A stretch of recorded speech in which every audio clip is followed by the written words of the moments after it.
Assalamualaikum warahmatullahi wabarakatuh. Saya Saharania Zelia Sari, NIM 091 dari Pendidikan Geografi 2019C. Di sini saya ingin mempresentasikan sumber daya energi laut dan pesisir.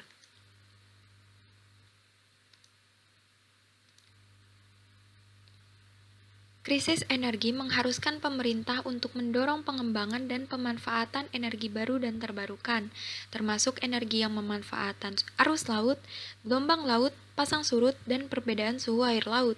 Energi laut mampu menghasilkan listrik yang dapat diakses oleh sektor industri dan rumah tangga perikanan secara luas. Indonesia merupakan negara dengan potensi energi terbarukan yang besar dari laut. Oleh karena itu, sektor kelautan dan perikanan sangat berkepentingan terhadap isu energi karena laut menyimpan potensi besar sebagai sumber energi alternatif sehingga sangat potensial untuk dikembangkan.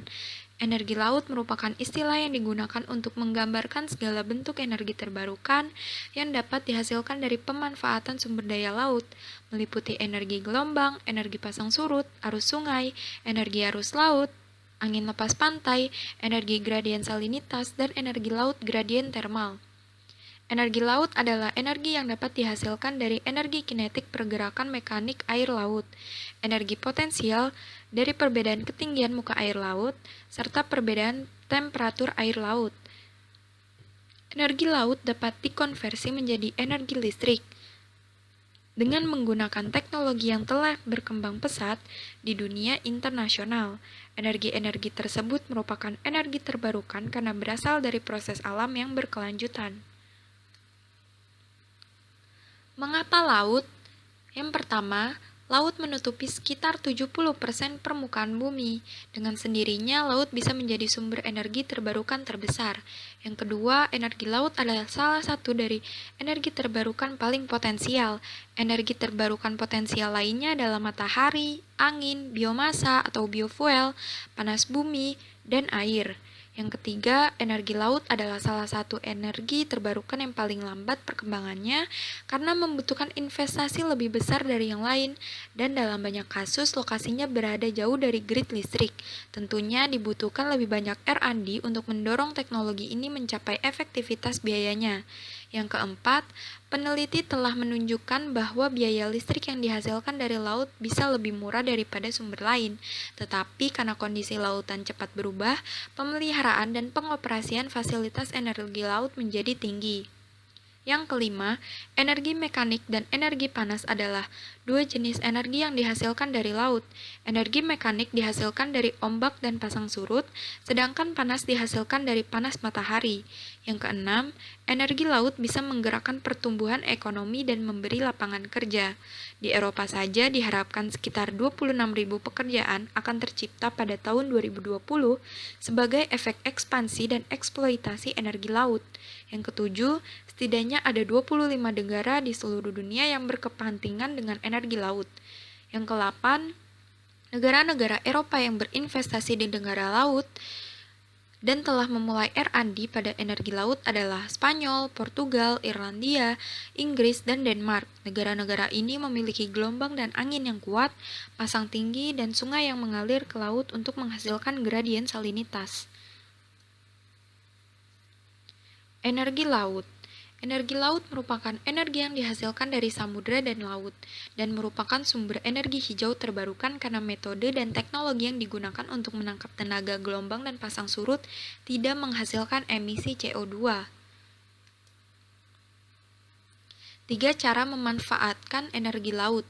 Ada 3 cara yang umum untuk memanfaatkan laut sebagai sumber energi, dengan menggunakan gelombang laut, menggunakan gelombang pasang surut, atau dapat menggunakan perbedaan suhu air laut. Energi gelombang. Energi kinetik atau gerakan terdapat pada gelombang air laut. Energi ini dapat digunakan untuk menggerakkan turbin. Sederhananya, gelombang naik ke sebuah ruangan, air yang naik mendorong udara untuk keluar dari dalam ruangan. Udara yang bergerak akan memutar turbin yang dapat menggerakkan generator. Ketika gelombang turun, udara mengalir melalui turbin dan kembali ke dalam ruang melalui pintu yang semulanya tertutup.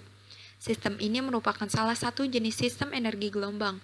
Metode lainnya benar-benar menggunakan gerakan naik turun gelombang untuk mendorong sebuah piston yang bergerak ke atas dan ke bawah di dalam silinder. Piston ini yang akan mengaktifkan generator.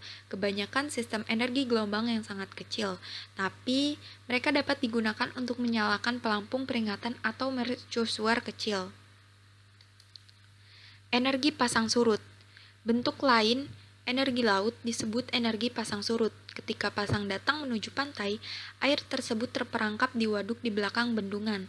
Kemudian, ketika surut, air di belakang bendungan dapat dibiarkan keluar seperti di pembangkit listrik tenaga air biasa. Energi pasang surut telah digunakan sejak sekitar abad 11, saat itu bendungan kecil dibangun di sepanjang muara laut dan sungai kecil. Air pasang surut di balik bendungan itu digunakan untuk memutar kincir air, untuk menggiling biji-bijian. Agar energi pasang surut bekerja dengan baik, diperlukan volume yang besar pada saat terjadi pasang surut. Diperlukan kenaikan minimal 16 kaki antara air surut dan pasang tinggi.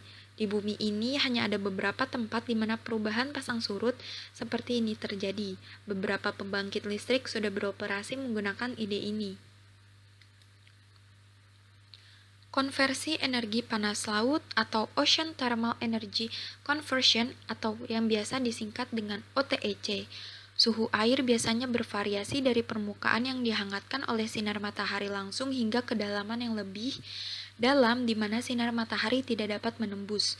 Perbedaan ini paling besar terjadi di perairan tropis, menjadikan teknologi ini paling dapat diterapkan di lokasi perairan. Sebuah cairan sering menguap untuk menggerakkan turbin yang dapat menghasilkan listrik atau menghasilkan desalinasi air.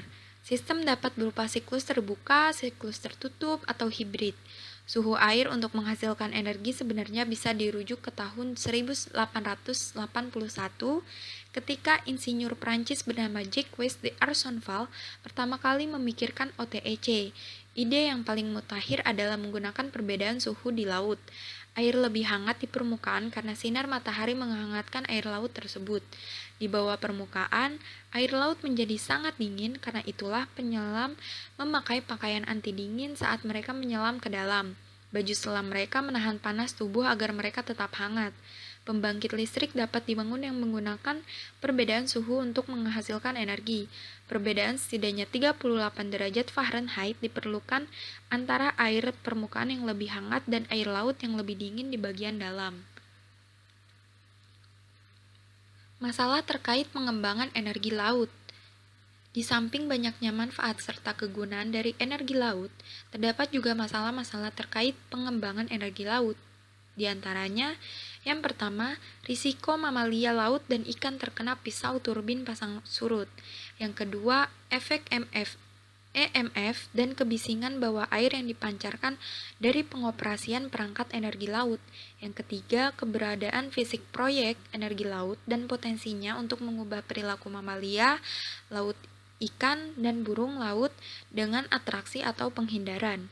Yang keempat, efek potensial pada lingkungan laut near field dan far field, serta proses-proses seperti transportasi, sedimen, dan kualitas air. Cukup sekian presentasi saya terkait sumber daya energi laut dan pesisir. Kurang lebihnya mohon maaf. Terima kasih.